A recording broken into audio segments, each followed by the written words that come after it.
بسم اللہ والصلاۃ والسلام علی رسول اللہ صلی اللہ علیہ وسلم۔ رمضان المبارک کا ببرکت مہینہ ہر سال آتا ہے، خوش نصیب لوگوں کو یہ نصیب ہوتا ہے، اور یہ مہینہ فرمایا کہ شہر رمضان الذی انزل فیہ القرآن۔ رمضان المبارک اور قرآن کریم ان دونوں کا آپس میں بہت ہی گہرا تعلق ہے۔ اللہ تعالیٰ نے اس مبارک مہینے کے اندر قرآن پاک کو نازل فرمایا، اور اس مہینے کے اندر حفاظ کرام کی ذمہ داری زیادہ بڑھ جاتی ہے، ان کی مصروفیات زیادہ بڑھ جاتی ہیں کہ وہ صبح سے سحری کے وقت سے لے کر رات تراویح پڑھانے تک وہ اللہ تعالیٰ کے اس کلام کی تلاوت کرتے ہیں۔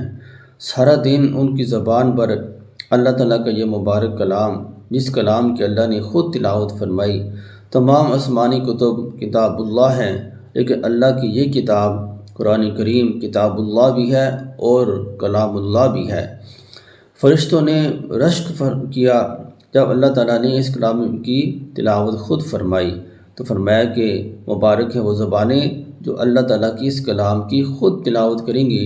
مبارک ہے وہ سینے، مبارک ہے وہ لوگ، مبارک ہے وہ امت کہ جن پر یہ اللہ تعالیٰ اپنا کلام نازل فرمائیں گے۔ تو ہم کتنی خوش قسمت انسان ہیں، بغیر کسی دعا کے، بغیر کسی محنت کے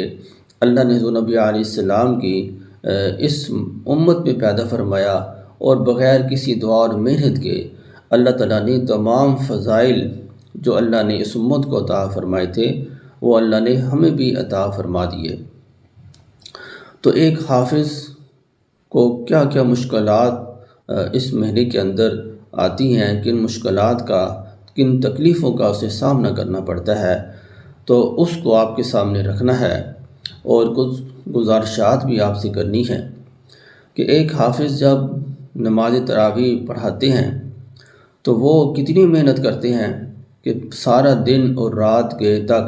وہ اللہ تعالیٰ کی اس کلام کی تلاوت کرتے ہیں کہ کہیں جب میں مصلی پر کھڑا ہوں تو اس میں کوئی کمی بیشی نہ ہو جائے، کوئی کوتاہی نہ ہو جائے، میری کوئی غلطی نہ آ جائے، میں اللہ تعالیٰ کے کلام کو کما حق ہو پڑھ سکوں، ذرا بھی اٹکن غلطی بالکل ہی نہ آئے۔ تو وہ سارا دن اس فکر میں لگے رہتے ہیں، نہ وہ کھاتے ہیں، اس شام کے وقت افطاری کرتے ہیں،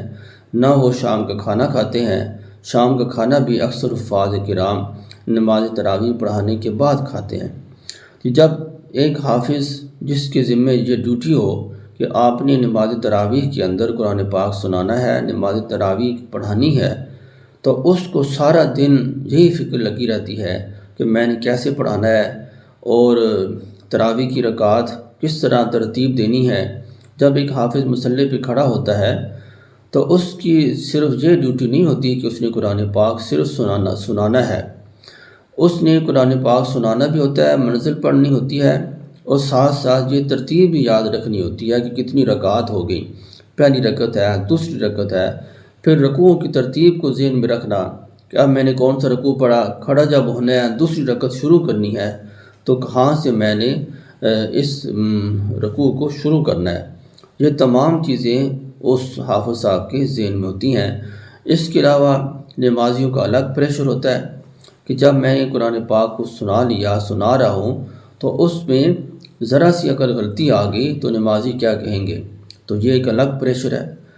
تو اگر 2-3 غلطیاں آ گئیں تو نمازی اور زیادہ پریشان کریں گے کہ آپ نے منزل کو یاد ہی نہیں کیا، منزل کو پڑھا ہی نہیں ہے۔ جب ایک حافظ سارا دن منزل یاد کرتا ہے اور رات کو اگر کسی وجہ سے اس کے ذہن میں سے کوئی آیات نکل جائیں، غلطی آ جائے، تو پھر نمازیوں کے جو تلخ سوالات ہوتے ہیں،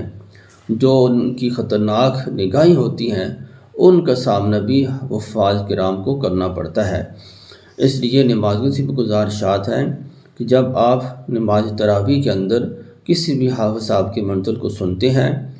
اگر وہ اچھی منزل پڑھیں، کوئی غلطی نہ آئے تو ان کی حوصلہ افزائی بھی کر دیا کریں، اس چیز کی بہت ہی کمی ہے۔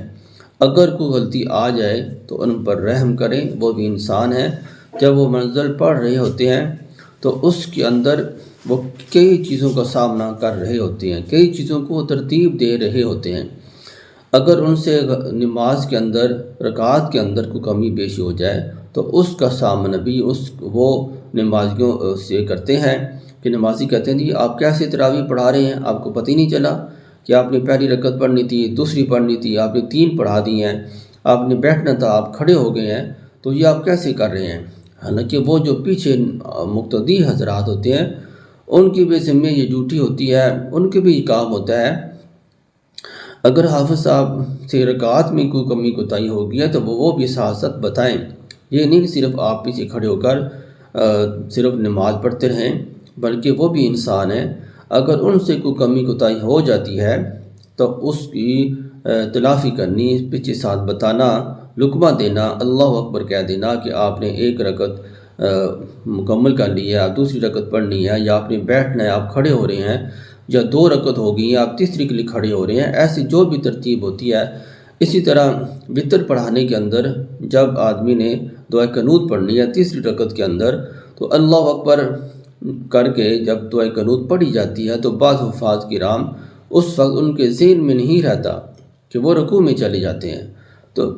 پھر اس وقت بھی مختلف باتوں کا سامنا کرنا پڑتا ہے۔ تو اس وقت بھی مقتدیوں کے ذمہ اور ڈیوٹی ہے کہ وہ ساتھ لقمہ دیں، اللہ اکبر کہہ دیں، تاکہ حافظ صاحب فوراً سیدھے کھڑے ہو جائیں اور دعائے قنوت شروع کر لیں۔ اگر رکوع میں چلے گئے تو رکوع میں جانے تک مقتدی لقمے دیتے رہتے ہیں، حالانکہ یہ بھی واجب ہے، رکوع میں جا کر واپس لوٹنا یہ نہیں درست نہیں ہے۔